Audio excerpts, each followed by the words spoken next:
Well, it's another beautiful morning in Portugal. The sun is out, a few clouds. It's been very, very rainy. I'm glad to see this.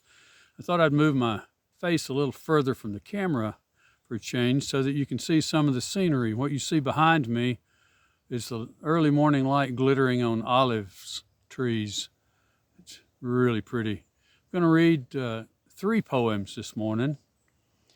It's the 20th of September, I believe. Heck, it may be the 19th. Sometimes I get lost in the week. I'm going to read 3 by Barbara Crooker to kind of bring the early fall in. As you can see, I've got a heavy shirt on this morning. So here goes the first one. The title of it is also the first line. So I'll just tell you it's by Barbara Crooker, and I'll read it. Sometimes I'm startled out of myself, like this morning, when the wild geese came squawking, flapping their rusty hinges, and something about their trek across the sky made me think about my life. The places of brokenness, the places of sorrow, the places where grief has strung me out to dry. And then the geese come calling. The leader falling back when tired, another taking her place. Hope is born on wings. Look at the trees. They turn to gold for a brief while, then lose it all each November. Through the cold months they stand, take the worst weather has to offer, and still they put out shy green leaves come April, come May. The geese glide over the cornfields, land on the pond with its sedges and reeds. You do not have to be wise. Even a goose knows how to find shelter where the corn still lies in the drubble and dried stalks. All we do is pass through here, best way we can. They stitch up the sky and it's whole again. I want to tell you about Barbara Crooker. She may be the best poet alive. Now, I like Bill Jair. I like Hal Sirowitz. I like a lot of poets and poetry. With Barbara Crooker, you've got to be careful, and you've got to be in a certain mood to read her, because she will fill your heart to bursting with beautiful words arranged perfectly. She will also put you through a box of Kleenex with just a very few words, because she can move you. She can bring your emotions to the surface and make them pour out on both ends of the spectrum. She's that good. This one's particularly apropos, I think. It's called So Now It's September. So now it's September and the garden diminishes. Cucumber leaves rumpled and rusty, zucchini felled by borers, tomatoes sparse on the vines.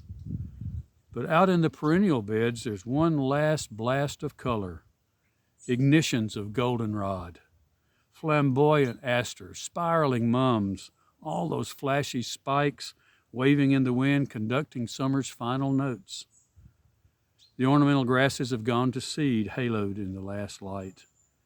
Nights grow chilly, but the days are still warm. I wear the sun like a shawl on my shoulders. Hundreds of blackbirds ribbon in, settle in the trees, so many black leaves, and just as suddenly they're gone. The autumn's great departure gate. And everyone, boarding passes in hand, waits patiently in a long, long line. I hope the line in front of me is very, very long. There's not as many people in front of me as there used to be. So after the slight downer of the waiting patiently in a long line, I decided I need one more Barbara Crooker this morning, and this one's called New Beginnings. By the way, the other side of her poetry I will probably not read. You'll have to go find it by yourself, because I find as I get older, my emotions are closer to the surface, and I quite often get halfway through a poem and I have to stop for a while and collect myself, and I don't really want to do that sitting in front of a camera. But here's New Beginnings. May this be a day of new beginnings, the sun like a fragrant apple, the summer air soft on your hands as the kiss of a child. May berries melt like honey on your tongue. May your heart rise in wonder at the crowds drifting across the sky. May the trails under your boots be covered in pine quills. Let the leaves rain down like memories in the autumn of your heart. May the snow beneath your skis run as fast as watered silk. May the cold air kiss your cheeks and turn them red as summer's roses. May the rivers always flow with their unexpected beauty, the first freshets of snowmelt, the rush of early spring. May you always walk in gladness through whatever path or highway. May you always walk within the golden circle of your love. How I wish I could put words together like that could stir me and perhaps someone else like that. I'll have to go with people like Barbara Crooker. I own a few of her poem books, and I suggest that if you like poetry at all, you investigate her. I also suggest that you beware and sometimes be by yourself when you read her.